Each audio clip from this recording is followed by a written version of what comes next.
tous. À l'occasion de la sortie d'un pack sur les grands vins de Bordeaux, on va essayer de vous expliquer un petit peu plus le vignoble bordelais. Donc je suis en compagnie de Béatrice, qu'on ne présente plus. Bonjour Béatrice. Bonjour Alexandre. Alors Béatrice, du coup le vignoble bordelais, bon, on connaît ce vignoble emblématique, tout le monde connaît le nom de Bordeaux. Est-ce que tu peux nous en dire un peu plus sur comment se compose ce vignoble?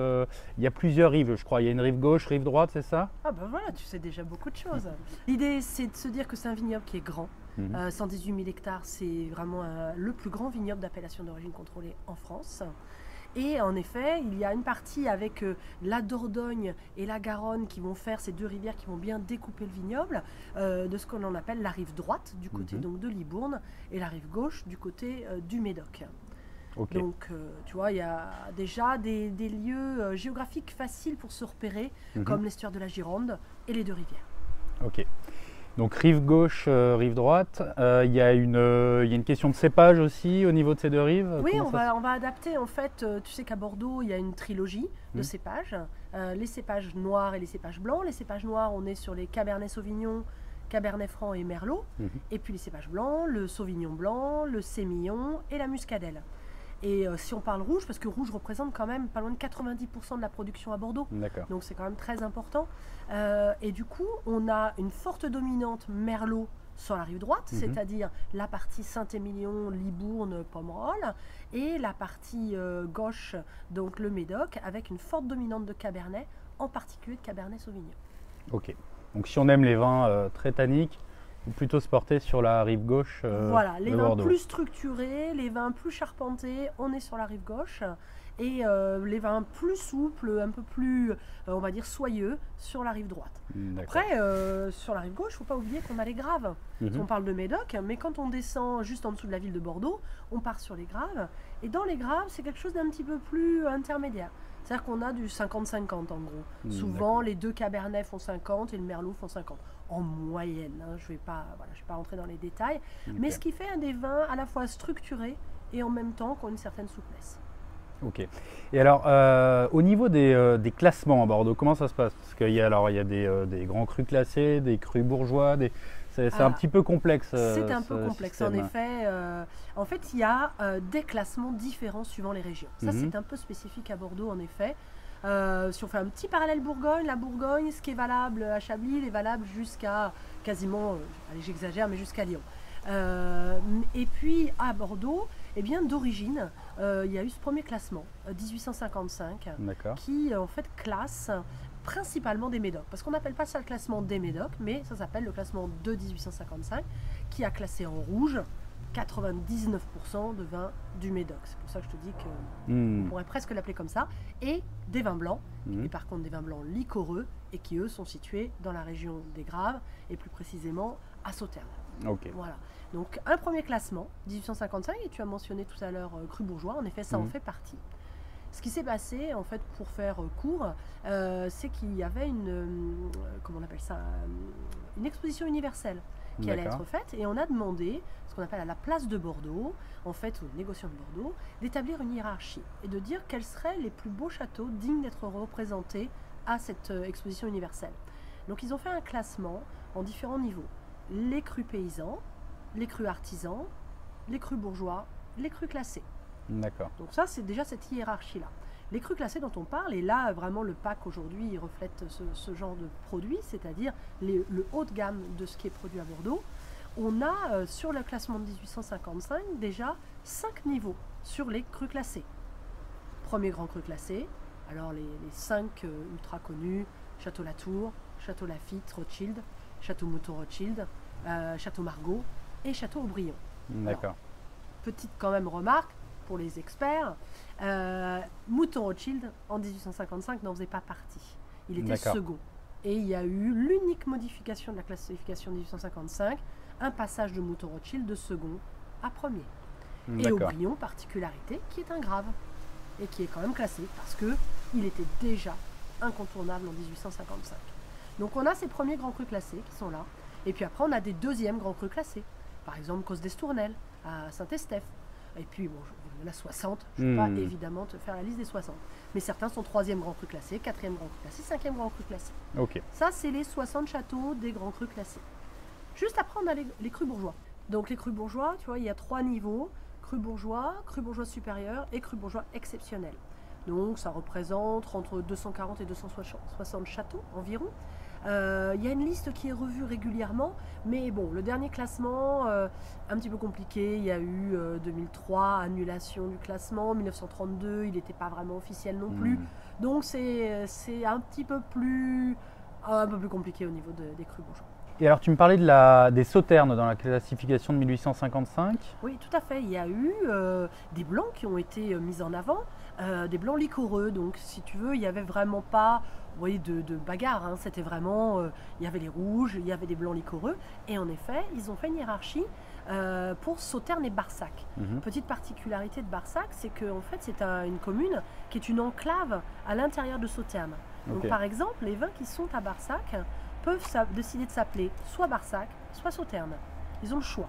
Évidemment, ceux qui ne sont pas sur la commune de Barsac, mais exclusivement Sauternes, s'appellent Sauternes. Mais c'est l'appellation la plus connue, donc tout le monde a plutôt intérêt à prendre Sauternes, mais certains veulent vraiment revendiquer cette particularité d'être à Barsac. Et donc pour la classification, elle est différente de ce qu'on vient juste de voir. Elle est en 3 niveaux. Il y a un premier cru classé supérieur. Qui est Château d'Yquem, on dit le roi des vins, le roi des vins. Absolument magnifique, incontournable, unique à cette position-là et depuis toujours. Et puis des premiers crus et des deuxièmes crus. Au total, ça doit faire une vingtaine de châteaux, peut-être 25 châteaux en tout. Donc une petite classification et qui, elle, n'a pas été revue depuis 1855. Et donc le château de Malles en Sauternes, donc on est sur quoi? On est sur un classement? Absolument, on est sur un cru classé et tu vois d'ailleurs, ça doit reproduire sur l'étiquette 2e cru classé. On est sur la rare vingtaine de châteaux sur le Sauternais qui soient répertoriés en 1855. Ok. Voilà.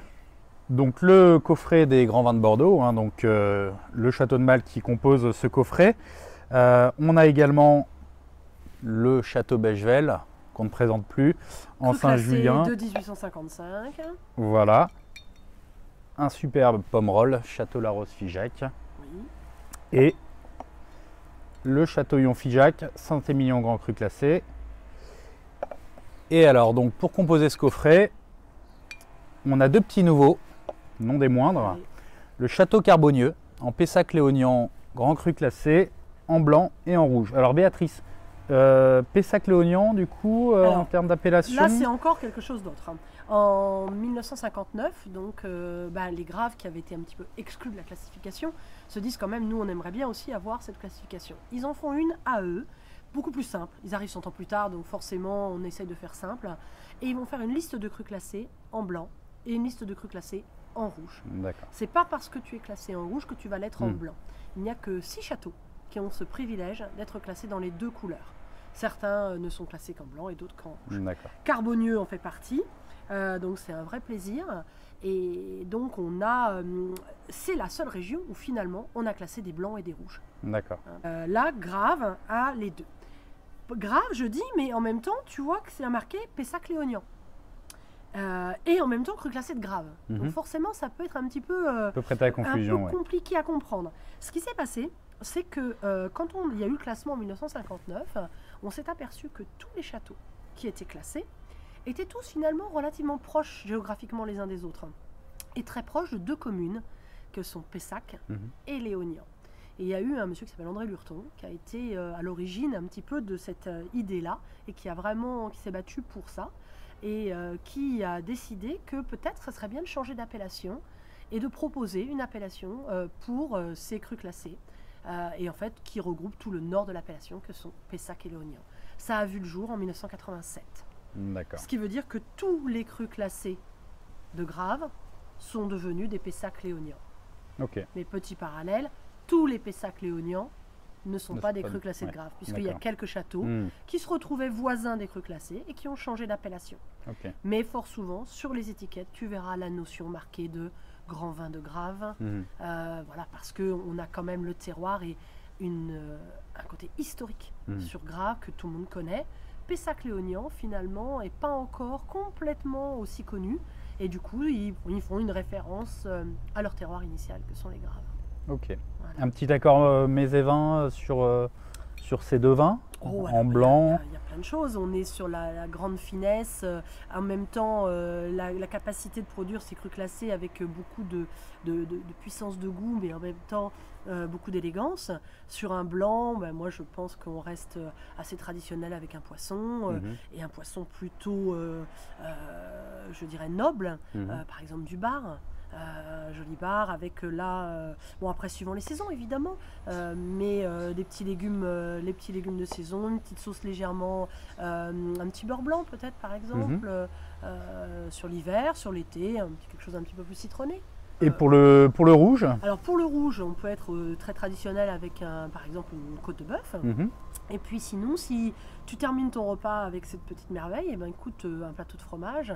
Et en particulier, moi je pensais à un coulommiers aux truffes, qui est vraiment extraordinaire parce que on a ce côté sous-bois qui arrive avec le temps là sur ces vins-là et qui est vraiment bien.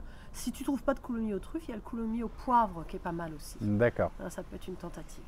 Peut-être un peu moins onéreux en termes de... Oui, bien sûr, maintenant, quand on se fait le plaisir de faire un grand cru classé, autant, on se dit que voilà, on autant peut, faire les choses jusqu'au bout. Jusqu'au bout, mais en effet, il y a d'autres versions et vraiment, même tu te ferais grand plaisir avec un brie, tout simplement. Voilà, parce qu'il faut aussi se dire, bon, que ça soit faisable dans plein de types d'associations. Bien sûr. Voilà. Très bien, bon, eh bien, merci Béatrice pour toutes ces explications. Donc effectivement, on a compris que le Bordelais, c'est quand même un vignoble assez complexe, mais bon, en tout cas, un vignoble qui produit de très grands vins, et c'est ce qu'on a essayé de reproduire dans ce coffret des grands vins de Bordeaux. Donc on n'a plus qu'à vous souhaiter une belle découverte et une bonne dégustation. Merci Béatrice. Je t'en prie, un plaisir.